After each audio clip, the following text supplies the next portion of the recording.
Äkli dünya ýalkyny salam. Bugün men Hizara ekstreny çykyş etmeli bolýan. Türkmeniýa biz ýamsy topary şu beýanaty ýaratmak isledi. Karara geldi. Türkmenistanyň milli howpsuzlyk gullyklarynyň işgärleriniň zenan raýatlary pida etmäniň we olary ortadan ýok etmesiniň iň soňky oýunlarynyň pursady. Türkmenistanyň howpsuzlyk gullygynyň edaralary Türkmenistanda söz azatlygyny we erkin demokratiýany, galy berse-de garaşsa jurnalistlary hem-de olaryň maşgala agzalaryny basyp ýok, galy berse olary türli hile oýunlar bilen öldürmekçi bolýandyklaryny ýene bir iň soňky pursatyna geçdiler. Türkmenistanyň Aşgabat şäherinde ýaşaýan tanymal hem baýry, hatda daşary ýurtlarda ýokary hormat syýlaklaryna eýe baýry jurnalistimiz, zenan maşgalamyz we enemiz bolan Soltan Açylowany ony zor bilen öýünden saglygy saklaýyş edarasynyň lukmanlary bilen bilelikde akidip onuň janyna kast etmekçiliklerini duýanymyz sebäpli bütün dünýä aýan edýäs. Ozal hem belli bolşýaly mert hem gahrman bir näçe gezek türkmen rejiminiň zulmlaryny ýyllardyr duçar gelip duran baýry hem garaşsyz jurnalistimiz Soltan Açylow bu gezek hem olaryň beterinden beter hadisasyna duçar galdy. Ýaňy ýakynlykda aradan iki geçmesini seretmezden ozal hem onuň maşgala agzasyndan olan maýyplar teporyna bellikde bolan oglunyň hususy awtogularyny gatyl zeper getirendiklerini hem bellap geçmegimiz gerek. Owal hem şeýle hadisalary duçar bolýan bir näçe zenanlar awtoritar diktator rejiminiň gullukparas adam pidasyny yaradyjy gulluklarynyň pidalary bolandyklaryny hem bellap geçmegimiz gerek. Bu gezek hem naçar we hormatly diň çalyşyna bolan ýaşy 70-den geçen erkin we söz azatlykları ugrunda iş alyp baran tanymal jurnalistimiz Soltan Açylowanyň ýene başyna geldi. Bütün dünýä we halkara guramalaryny çagyryş edip Soltan Açylow barada ähli gerekli görünmeli çareler barady. Türkmen rejimine karşı ähli işlerin alınıp barylmasyny hem-de 24 saat içerisinde Soltan Açylowyň saglygyna dol kepil berilip, on tizden maşgala agzalarynyň arasyna göýberilmegini talap edýäs. Şu ýerde men özümden bir näçe söz aýdyp geçjek. Soltan Açylow biz üçin, türkmenler üçin gahrman aýal. Türkmen halky, galkyn, türkmen halky.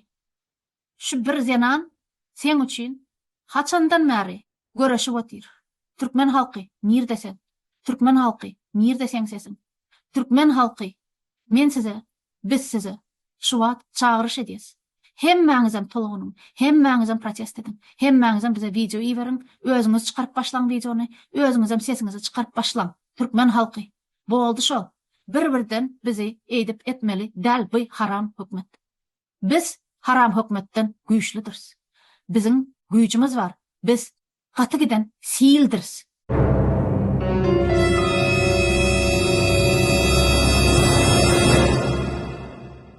Türkmen halky, sen sesiň bar, sen hakyň bar. Türkmen halky, senem azatlygy munasipsiň. Türkmen halky, galkynaly, turaly, galaly türkmen halky. Gal türkmen halky, gal. Türkmen hökmeti, siz Soltan Açylowany şeýdip saklap otursaňyz, biz mundanam beter goktururuz. Ine şu biziň duýdurşymyz.